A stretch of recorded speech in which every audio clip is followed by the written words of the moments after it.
The following program contains graphic material, including offensive language. Viewer discretion is advised.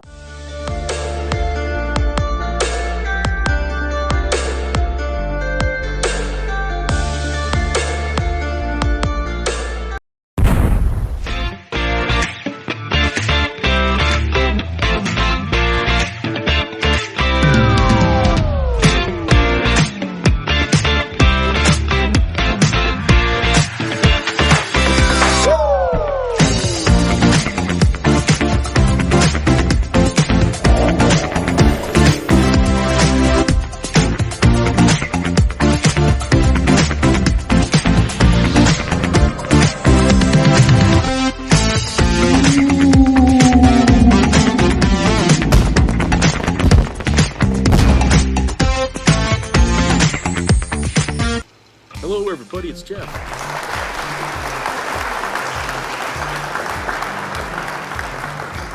How's everybody doing today?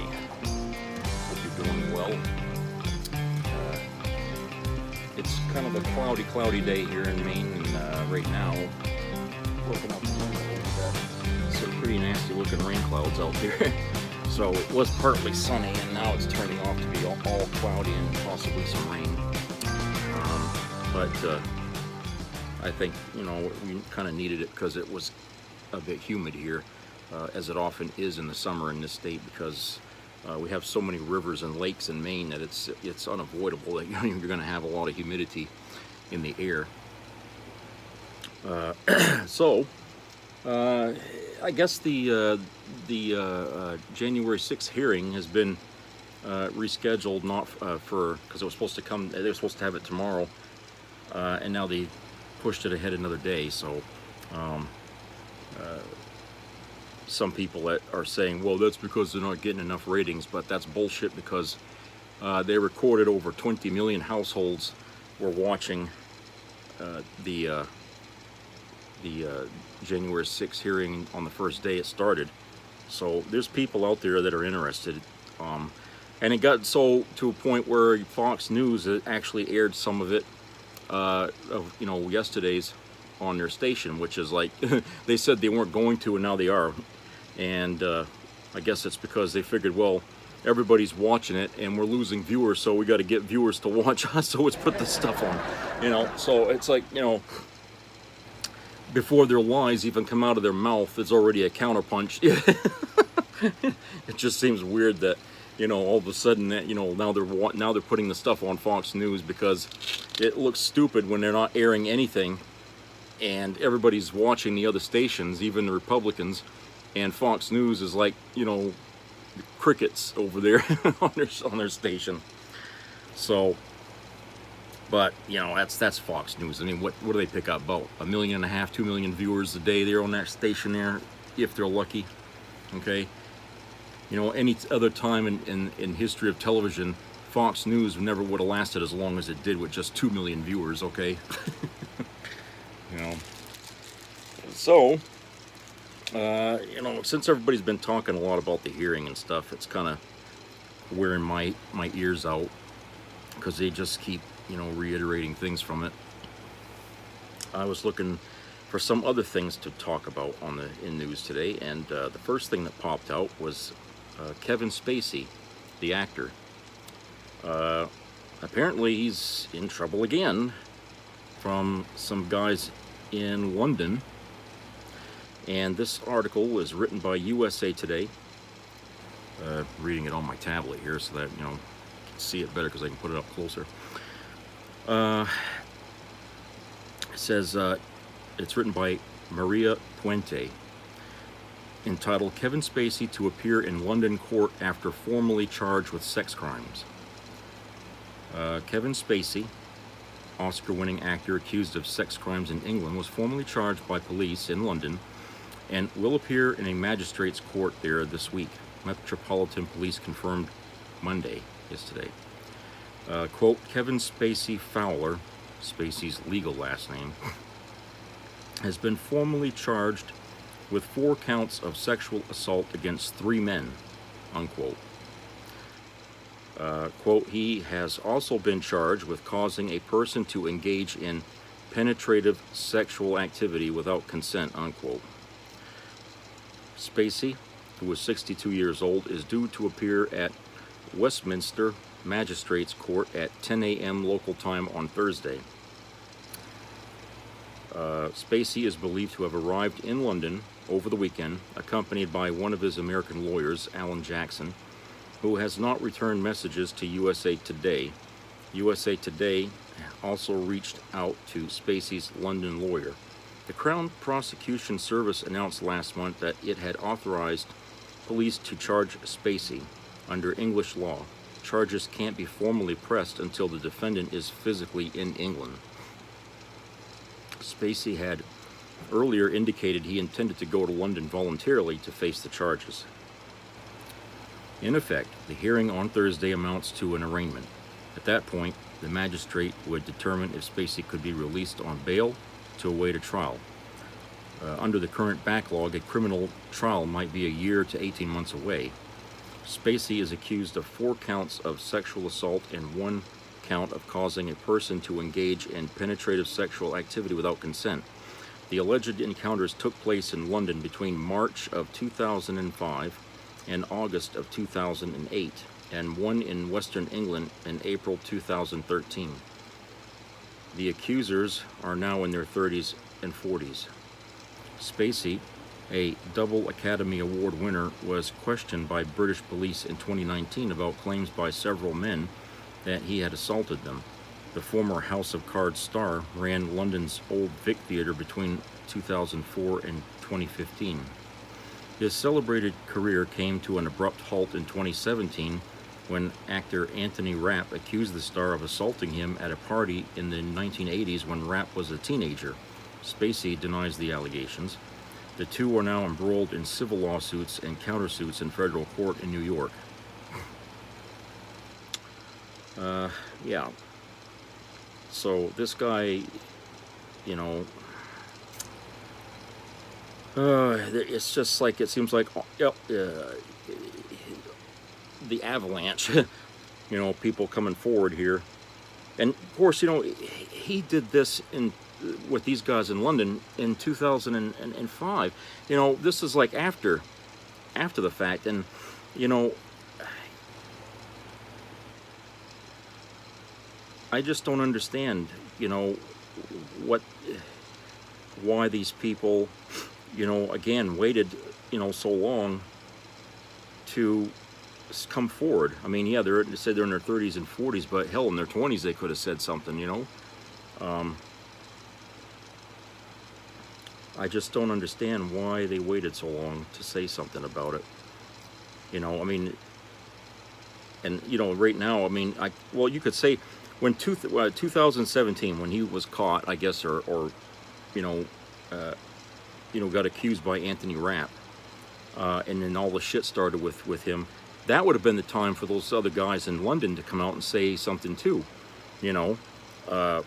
That would have been the best time to say something, but they waited until just now, or today, or whatever, to make their accusation about it. And I'm just like saying, well, what the hell? Why did they wait so long? You know, they had plenty of time to get to him with that. I mean, like they said, he's engulfed right now with lawsuits and everything. I mean, his career as an actor is finished. I mean, and you know, it's too bad because, you know, a lot of movies that I liked, he starred in. He was a good actor, but he's, you know, he's I guess you could say he's history now because he just Hollywood doesn't want to touch anybody that's involved or supposedly involved in something like that. It's just bad press. So it's just a shame that, you know, this is how his career ends, on a sour note. Whether he's guilty or not, it's over. You know, these people will keep claiming he did something to them if they don't win their cases, and he'll have that following him the rest of his life, you know. So I just like I said, it's just a shame that, you know, his career ends this way, because it's just, He was such a good actor, in a lot of great movies that I've watched him in. So, this other story had come out from The Hill, written by Michael Schnell, entitled, "These are the 27 House Democrats who opposed a bill expanding security for Supreme Court families." More than 24 House Democrats voted against a bill on Tuesday that calls for expanding security protections to family members of Supreme Court justices. The legislation, that was titled the Supreme Court Police Parity Act, passed the House in a 396-27 vote, with only Democrats opposing the measure. 3 Republicans and 2 Democrats did not vote. The bill cleared the Senate last month by unanimous consent, meaning all 100 members approved the measure, which allowed it to pass without a formal vote. The legislation now heads to President Biden's desk for final approval. The measure seeks to provide around-the-clock security protection to family members of Supreme Court justices and any officer who works for the bench if the court-martial believes it is necessary. Those protections are similar to the security provided to some officials in the executive and legislative branches. A total of 27 Democrats voted no on the bill. And I have a list of the 27 who didn't. 7 of the Democrats who opposed the measure hail from New Jersey, the state where Daniel Andrel, the son of U.S. District Judge Esther Salas, was fatally shot in July 2020 by a man targeting the judge. Salas's husband was also injured in the incident. In a statement following the vote, Cheryl Gottenmeier, Watson, Coleman, Cyrus, Pascrell, and Malinowski said that while they, quote, fully support expanding security for Supreme Court justices and their families, unquote, they believe that protection should also be extended to federal judges and their families who encounter similar threats. Quote, "We stood alongside our friend Judge Esther Salas and voted no today because we could not support passing legislation that continues to ignore the pleas of all federal judges for greater security. Federal judges regularly face threats to their safety as well as their families due to their work to protect our communities and our democracy," unquote, the group wrote. Quote, "We believe that Congress had a strong opportunity to improve protections for all federal judges, but the Senate abdicated its responsibility when it ignored our calls for the inclusion of the Daniel Andrel Judicial Security and Privacy Act in this bill," unquote. Politico reported earlier on Tuesday that some Democrats were leaning toward opposing the measure because they wanted Escobar's bill to bolster physical security and cybersecurity for healthcare providers. Ocasio-Cortez told reporters that she voted against the bill as a call to action for gun and abortion legislation. Quote, "I think it's ridiculous that we have the political will and capacity to pass protections for ourselves so quickly, but for some reason when it comes to kids, people in grocery stores, anybody in a public place, that we somehow can't get gun safety, or we can't even pass federal protections. To Veronica Escobar's point, we can't pass expanded security protections for federal workers who are providing health care and abortion care as well," unquote, she said. Passage of the bill came after a month-long standoff between the House and Senate. House Democrats wanted to expand the Senate-passed bill offering protections to Supreme Court staff if the court-martial determined it was needed, but Republicans in the upper chamber objected to such a move. Senate Minority Leader Mitch McConnell on Monday warned that the expanded House version would not clear the Senate, telling reporters that, quote, "the security issue is related to Supreme Court justices, not nameless staff that no one knows," unquote. The House ultimately went ahead with the Senate version of the bill. Senator John Cornyn, a Republican of Texas, and Chris Coons, Democrat from Delaware, brought up the bill to expand security protections last month, days after Politico published a draft Supreme Court majority opinion that showed the bench was poised to overturn Roe v. Wade. The document, which Chief Justice John Roberts said was authentic, sparked protests nationwide. Republicans expressed an increased urgency to pass the bill last week after a man who said he wanted to kill Brett Kavanaugh was arrested near the justice's home and charged with attempted murder. So I think that's why this bill here is being rushed to get cleared, because they're fixing to go out and tell people that they're going to uphold banning abortions, okay? And they know that that's not going to be a very popular thing for them to say, and there's going to be a lot of protests, so they're worried for their lives, okay? And you know what? Isn't that an interesting red flag that these people are ignoring? That if you know the people are not going to be in support of what you're about to say, then maybe you're not doing your job in saying the right thing, okay? And I'm not saying that mobs should rule these people's opinions. I'm just saying that the majority of this country does not agree with what these Supreme Court justices are going to be doing, okay? This is not in line with majority rule here, okay? And these justices, for whatever reason, you know, I guess maybe religious reason or, you know, political reason or the both, I don't know. But the fact is that, you know, when they make these rulings, they're not considering the will of the people here, okay? They're not considering 50 years of precedent where we've had this in place, Roe versus Wade, okay? And the idea that the Republicans have constantly been poking holes into this thing in that time, in order to gain seats, gain power, you know, whatever, that doesn't factor into their decision at all. I mean, to think that the only reason why the other side doesn't want this to happen is so it can benefit them, you know, when it comes to elections, okay? The Republicans may regret ever pushing this to the point where this will happen, because then they're not going to have anything to run on to anger people except some other made-up crisis that they can come up with in their heads. But, you know, it just seems to me like, you know, these people are really, they're tapping in, they know, like I said, they know what they're going to do is going to be controversial, okay? Because they already tested the waters by letting the thing leak out the way it did a month ago. So they know people are really pissed right now. And knowing that, now they're going to have security doubled around them as they go places, because they know they're going to be targeted now. This is the country we live in now, thanks to January 6th. You know, the Republicans opened their fly to the world saying we're willing to go and take things to the nth degree. Are you?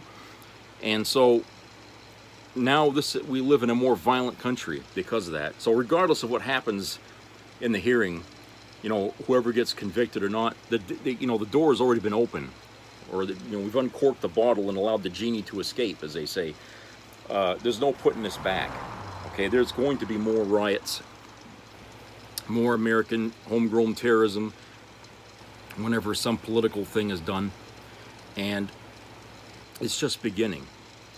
And like I said, knowing that the people are going to be so upset about this, they're just totally ignoring that. The justices are totally ignoring that fact, okay, and ignoring the precedent that Republicans have set for decades about how they keep threatening to do this, to take, tear apart Roe versus Wade, and doing it during campaigns when they're running for seats, right? That gets them donations, gets them votes, gets them support from the extreme arm of their own party, which now they're beholden to.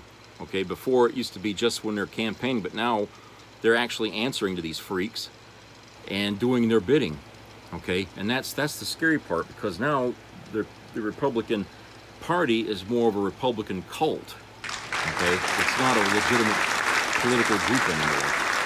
So that's why I think this has been pushed so hard, and I'm glad that those Democrats did vote against it. And Cortez, she has a good point. You know, how is it that we can't seem to get anything done after a school slaughter, okay, as fast as these people are pushing this thing through to get these justices extra protection? You know, what fairness is there in that? Okay, there's something wrong in the system when people's priorities are all backward.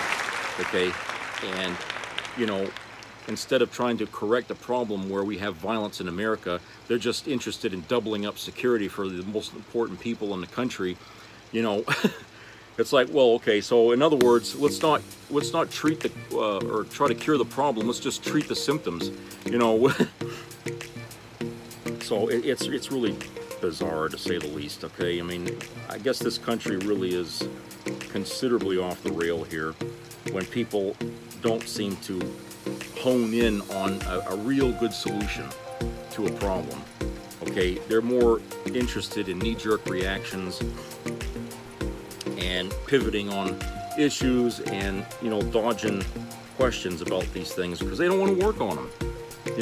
They just don't want to do the legwork. It's easier just to leave a problem in place so they can use it to campaign for an election to get money for, And, the Democrats can be just as bad with that as the Republicans, okay? Trust me. I mean, all the politicians benefit from when the society is in unrest. And as much as they get on the Republicans' case for that, they really don't do anything substantial to stop that, that rhetoric going around. They don't really come out in full force like they should to quiet that. Okay, they just let it go. Okay, let's have a commercial break. We'll be right back.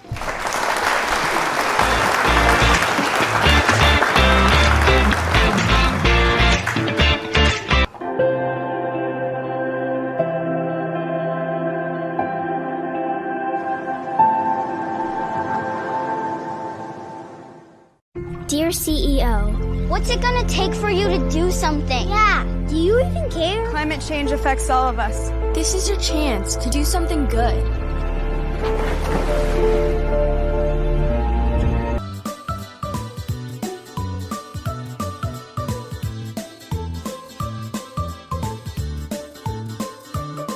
We've heard a lot from Marjorie Taylor Greene about gender, January 6th, or the vaccine.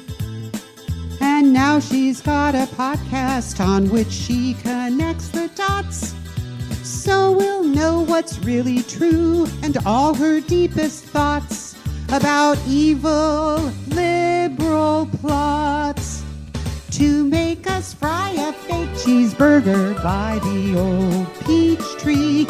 Or she says Bill Gates will start zapping me. If we don't follow orders, his gazpacho police will come in and snoop, examine our poop till we do what they wish, and fry a fake cheeseburger from that peach tree dish.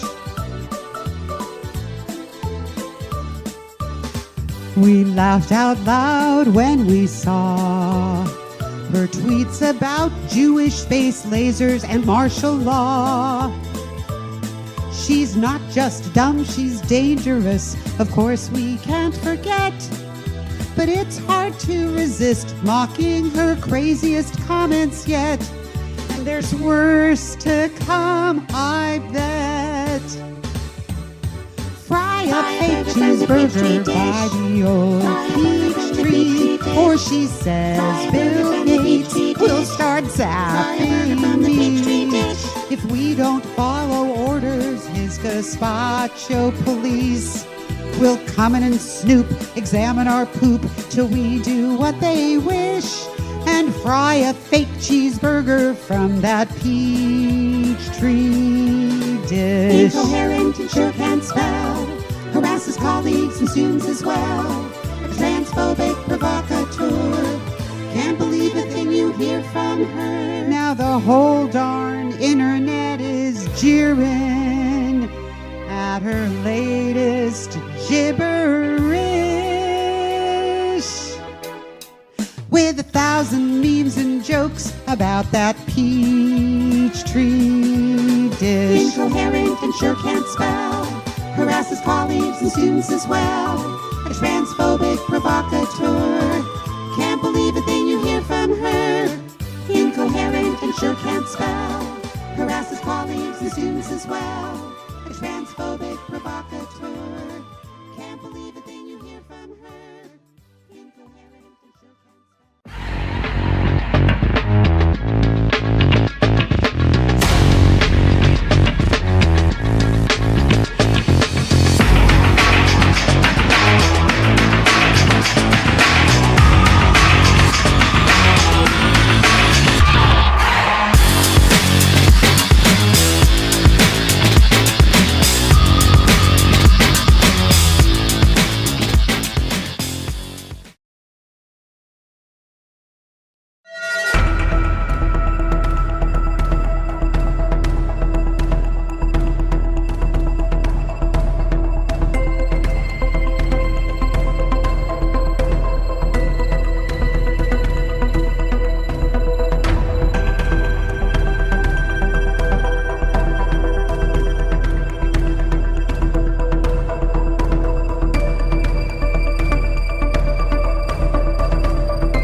entertainment value of a lifetime.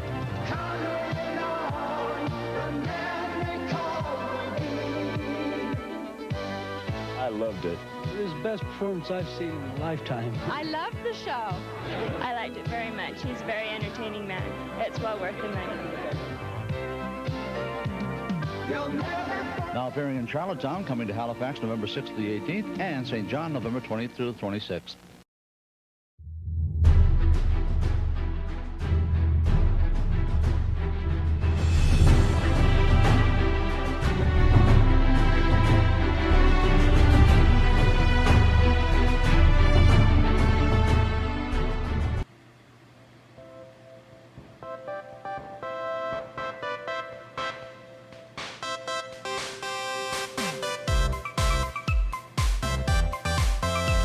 Okay, everybody, welcome back.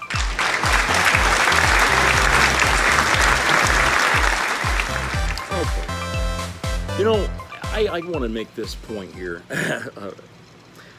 You know, back in the 80s and stuff like that, you know, not only were, I think, TV shows a lot better for a variety of reasons, so many of them that you could sit with your family and watch, okay? Even the commercials were better, and you know, they had a point, okay? And there was no, I mean, even though we always bitched, oh, it's annoying, I wish they'd stop having commercials. At least they were better than the ones they make today, okay? Today, the commercials I see are downright offensive, okay? Just last night, I was watching a program on YouTube, okay?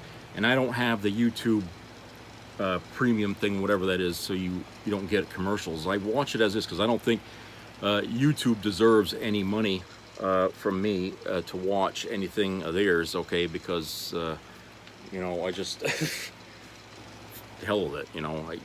I'm happy with it the way it is. But when you're watching something on there and they interrupt with a commercial of a way you can diet by having a special shit every day, I'm thinking, what the hell is this all about? Okay, and then all of a sudden you get a commercial about some Republican trashing a Democrat. Okay, then you get that, and you know, then you know, just these freaking weird commercials. You know, when it says, you know, skip, you know, yeah, I skip it, but still they keep putting it back, and they're not really commercials. It's more like, you know, every commercial is trying to piss you off or something, you know, or, you know, in some weird way. And I feel like, you know, what the hell ever happened to commercials? I mean, not only has TV programming gone down the sink, but so have the commercials. I mean, everything is commercial now is something disgusting.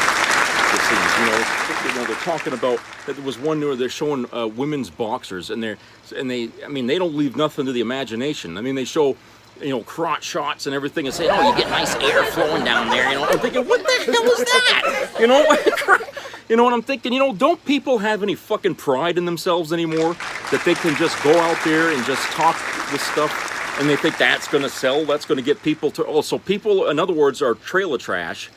And that's what sells. And that, you know, people are going to run out there and buy your $50 underwear so they can have airflow between their legs. I mean, come on. What the hell is this? I think, you know, there must have been a standards at one time, practices and standards regulation about commercials. It's got to be non-existent now, because anything goes when it comes to commercials. And it really annoys the shit out of me, of the things I've been seeing passing for commercials on YouTube. And I don't know if this is YouTube's way of trying to force people to get YouTube Premium or something, so they won't have to watch these nasty commercials. Maybe that's what they're doing. You know, they have them make the most sickening commercials they can imagine to offend people. And that way they'll call, you know, they'll subscribe and pay whatever the money they want per month for that. I mean, that's a pretty nasty way to get subscribers, if you ask me. Which doesn't, you know, bode well in my book for a streaming service, you know, or why I'd want one. I mean, because you know, I can watch Paramount Plus, Disney Plus, and you know, those other channels, and the commercials aren't like that, you know, at least not all of them. Okay, they make a little more sense. But shit, I mean, you know, some of these outfits that, you know, like there's a lot of free streaming services out there that you get when you buy a Fire Stick. And when you're watching those channels and you go to a commercial break, you better, you know, either mute that thing or cover your eyes, because you don't know what you're going to see, you know, in these damn things. I mean, it used to be that some of the nonsensical commercials back in the 80s were funny and stuff like that, but now, like I said, it's just downright offensive. And I think somebody, or there should be some action taken about that, and said, look, okay, we need to have some standards and practices here to, you know, make sure that you know, unless these things are, they pre-rate the commercial before they show it to you, like this is rated NR something, you know what I'm saying? They need to do something about that, because people shouldn't have to be inundated with things they don't want to look at or see, okay? And I'm sorry that, you know, if it makes me sound like, you know, like I'm a prude or something like that, fine. But, you know, I grew up fine before things got the way they are today, and now I feel like my head is being filled with crap that, you know, you can't unsee. You know, so anyway, this story here from Yahoo Entertainment, written by Kevin Pahlawi. It's entitled Lightyear, Filmmakers Talk Same-Sex Kiss That's Led to Multiple Countries Banning Pixar Movie. There's a lot of buzz over a particular scene in Lightyear, and now the filmmakers and star are ready to address the controversy. As Variety reported in March, a same-sex kiss from Pixar's upcoming Toy Story spin-off was initially cut from the animated feature, only to be restored after LGBTQ employees and allies at the Disney-owned company sent a joint statement to studio executives protesting the censorship of, quote, overtly gay affection, unquote. The studio's about-face came as Disney was under increased scrutiny from its workforce over the corporation's perceived lax response to Florida's controversial so-called, quote, don't say gay bill, unquote, bill. Quote, we always intended for that relationship to be in there, unquote. Lightyear director Angus MacLane tells Yahoo Entertainment in regards to the marriage between Alicia Hawthorne, best friend and fellow space ranger to Buzz Lightyear, Chris Evans, and the wife she grows old with. Quote, we had this kiss in there, and they were like, this is the way we're going to do it now. Quote, what you saw is what we wanted, so I'm really pleased with the end result. We're just surprised it was such a brouhaha, unquote. MacLane means he's surprised that the studio initially took issue with the scene, not that its employees complained about its expulsion. The scene will cost Disney some business. As reported on Monday, Lightyear is being banned in 14 Middle East countries and Asian countries because of the kiss, including the United Arab Emirates, not surprising, Saudi Arabia, Lebanon, Kuwait, Egypt, Indonesia, and Malaysia, though it's hardly the first major Hollywood movie to be shunned from those nations. Quote, the whole point is to show a loving, lasting relationship because, well, isn't that a nice modeling to have for everybody? That we have a relationship that lasts an entire lifetime, unquote. Producer Galen Sussman tells Yahoo Entertainment. Aduba, the orange is the new black breakout who voices Alicia, also expressed her gratitude to Pixar for reinstating the scene, and Disney continuing to take a broader stance when it comes to representation and inclusion. Quote, I'm glad that it's there.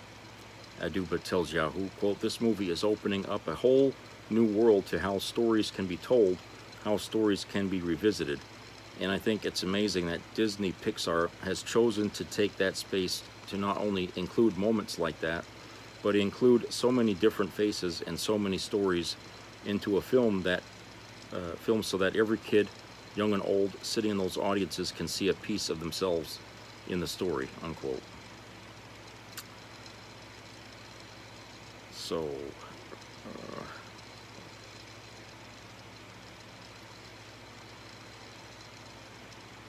what's interesting here in this story, are the comments, which is usually what I like to go down through to hear how people respond to something like this. An hour ago, this fellow Simon wrote, if Disney wants to alienate a major to ponder to a minority, then I guess that's their prerogative. Same holds true with losing money. That's their choice. I don't care either way. The minute the minority starts ruling over the majority, though, you no longer have a democracy, like it or not. Mark T. wrote, don't say gay bill. Nowhere in the bill does it say this. The social engineering fad has run its course, and the world has had enough shoved down their throats.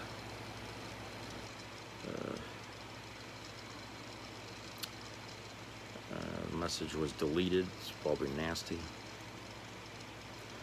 Mark T again writes, they can go ahead and appeal to the 0.00001% for their profits. We canceled everything Disney and will never spend another cent on them. We are just one family, but millions of others are doing the same. So anyway, that's just two people response. So like I said, you know, if one person says something, you can bet 100 people agree with it.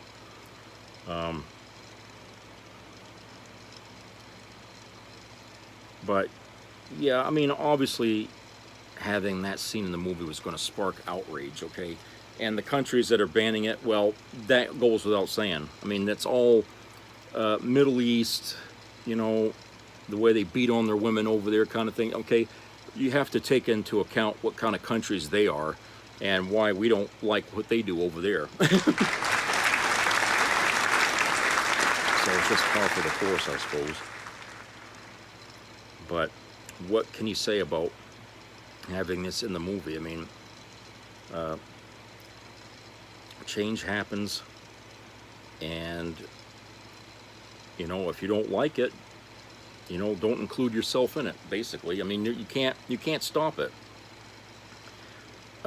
It's already in other things other than Disney films, okay? I mean, you see this in TV shows now, and you know, it's going to come to a point where people just ain't going to watch TV anymore at all. You know, if you're going to cut yourself off from watching television because of you know, same-sex kissing and stuff like that, you know, you basically might as well just take your TV and toss it out the fucking window, because that's the future, my friend. That's the way it's going to be. And you know, like it or not, a large segment of our population had to fight a lot in order to get it that way, and still has to fight in order to get people to stop beating on them and stop harassing them and killing them because of the way they live. You know, it's like I said, you know, a long time back, live and let live, okay? It's not your damn business what people do at home, okay? People doing, you know, their thing at home, it's in their home, it's in their privacy. And of course, Republicans are attacking privacy on a daily basis. I mean, they want to know what you're doing at home in your bedroom and stuff like that, so that way they can punish you. You know, that's what it is. I mean, it's just, I know it sounds ridiculous, but that's exactly where they're heading with all this shit, you know, like Roe versus Wade overturning all that stuff. That's what this is coming to, is they're trying to attack people's privacy, so that way they know what you're doing 24/7, okay? And they won't get in trouble for knowing what you're doing. And you know, I'd hate to live in an America that's spying on me all the fucking time, okay? Because that's not an America I would fight for or die for, okay? That would be an America I would flee, okay? Because that's dictatorial, that's, you know, that's fascism, that's, you know, the worst kind of thing you can do to your people is to, you know, and butt your nose in everybody's fucking business because they're not living a certain way that you approve of, okay? And you're trying to force your religion, your principles, your beliefs down everyone's throat. That's not supposed to be a diverse thinking country, okay? We're supposed to be accepting of diversity, but there's always going to be some who cannot accept that, you know? And, you know, the right wing with their right-leaning Christian Catholicism group over there are the most, narrow-minded people you'll ever run across, okay? And I've met a lot of them over the years, okay? Even in my own church, when I used to go in Old Town, it is, they're friggin' fanatical about stuff like that. And, you couldn't walk in there. If they thought I was gay and I walked into that church, I wouldn't be surprised if they all stood up, grabbed me by the throat, and dragged me out of the church. That's what they would do. I know they would, okay? But I'll tell you, like I said, this is the times are changing, okay? Times changed when those people were kids and their parents couldn't stand it, okay? And when our grandparents were kids and they were doing things that were changing, their parents didn't like it. So it's a cycle. It's a cyclical thing that happens in every generation, where every generation does something to bring to light something that was shunned before, okay? Where it's not shunned, there's no reason to shun it, so why do it? So let's bring it out into the open, okay? And of course, that's the people that are still around, that can't wrap their mind around these things, or don't want to, they're going to be the ones that are going to resist the most. And they're the ones that really fund all these crackpot groups out there that are going around protesting, we need to bring religion back to, what good did religion do us in the first place? I mean, how many priests are out there molesting kids, for Christ's sake? And they're saying, oh, we need to get people back to church. That wasn't the answer, because now we know. Everything, all the beans are being spilt all over the damn place. Even the Baptist churches, all the Christian churches and all that, they're all coming forward with these nasty priests and stuff like that were doing this shit. Okay, so don't tell me that when we had religion and families that it was such a good thing. People weren't talking about the crap that was really going on, because if you came forward and said, oh, Father so-and-so molested me in his bedroom or something like that, you'd have got your face slapped by your mother and probably your ass kicked by your father. Your own parents would have turned on you. The power of the church was that bad in those days. It ain't like what I could say, the power of an actor. Somebody. It's more acceptable for somebody to come out and say, oh, this actor abused me or something like that, and you'll get people that fall right in line and believe it right off the bat before the guy can even have his day in court. Okay, so back in those days, just to even think that about a priest was wrong. Okay, and then they're sitting here telling people we need to bring religion back into the families and stuff. That's the answer, right? Yeah, give me another one. I mean, hell, and some of the Republican priests, Republican politicians, a lot of them caught doing some shenanigans there. So these people are full of crap up to their eyeballs, and they know it. They're like program minions to go around and repeat things over and over again because it was acceptable, and people will just simply yeah, even though they know there's like hundreds of people in court right now that were former priests, former bishops, whoever, all caught up in a sex trafficking thing, or whatever. Knowing all that's going on, they're still going to say religion's good for the family, right? That we still don't know how many damn priests were involved in all this stuff, back then, okay? But the number they found was staggering. They couldn't believe it. It's like, almost every priest practically, from the East Coast and everything.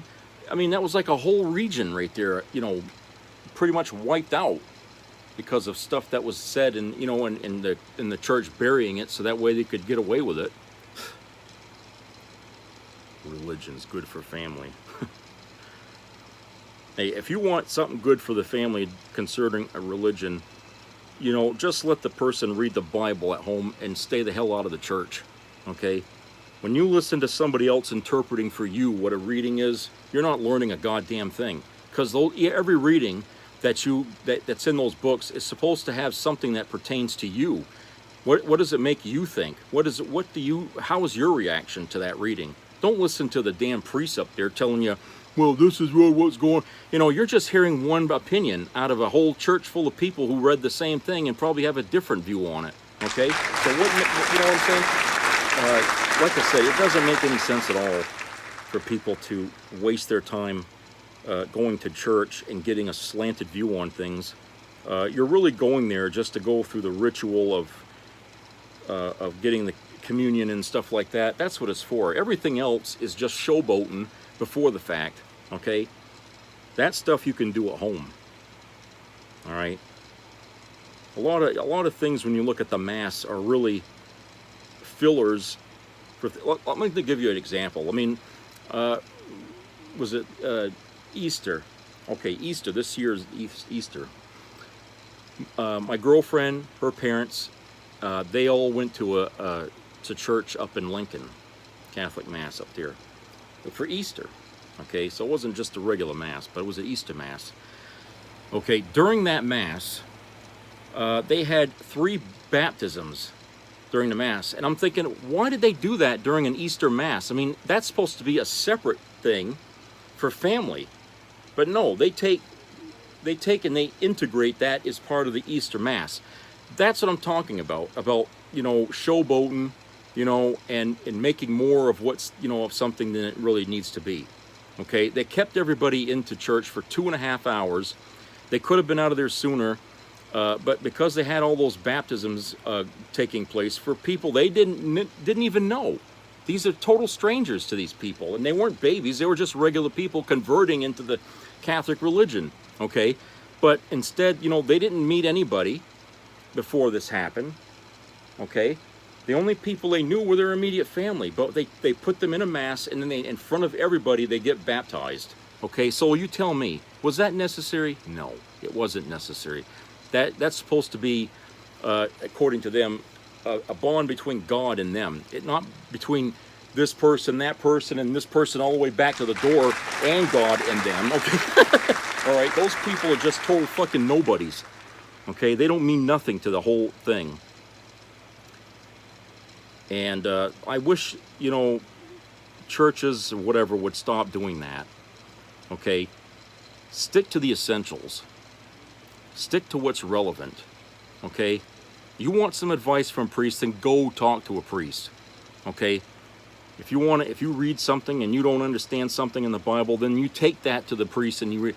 That's what he's supposed to be there for. Not to stand up on the fucking pulpit, not to tell people who they should vote for, not to go and tell people, you know, what their idea or how a reading in the Bible pertains to today's problems, because they never want to talk about today's problems, especially when it deals to, you know, sexual dysfunction and you know, deviancy and things like that, because that brings up all the other shit about what happened that's been going on in their church. So don't ask them anything about that, because they're not going to be there to talk to you. Okay? Don't ask them anything about that.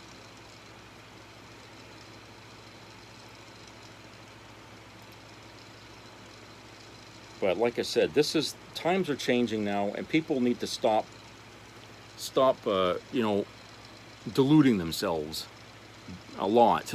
Okay, I don't know why it's happening this way, why so many people are so idiotic. Maybe it was always like that, but it never really came out of the closet until recently, I guess, when Trump was president. And we see just how many people in this country are so blank-minded that whatever you shove in their brain, you know, now it becomes program. You know what I'm saying? That's what they're like. I mean, they can't think for themselves. They look to their idiotic leader to guide them what they should do next. If he tells them he won an election, yes, he won an election. Okay. Do they have evidence to back it up? No. Doesn't matter. The bots have already been programmed. Okay.